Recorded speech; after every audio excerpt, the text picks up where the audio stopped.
नाशिक येथे जोरदार पाऊस झाल्याने गोदावरी नदीची पाणी पातळी वाढली आहे। नाशिक आणि अहमदनगर जिल्ह्यातील धरण समूहातून पाण्याचा विसर्ग वाढला आहे।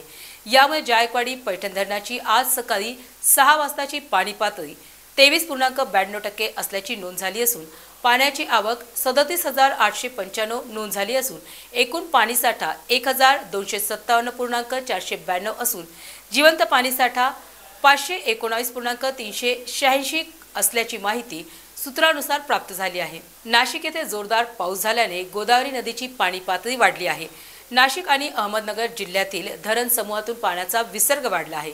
यामुळे जायकवाडी पैठण धरणाची आज सकाळी 6 वाजताची पाणी पातळी 23.92% असल्याची नोंद झाली असून पाण्याची आवक 37,895 नोंद झाली असून एकूण पाणीसाठा 1,257.492 असून जिवंत पाणीसाठा 519.386 असल्याची माहिती सूत्रानुसार प्राप्त झाली आहे।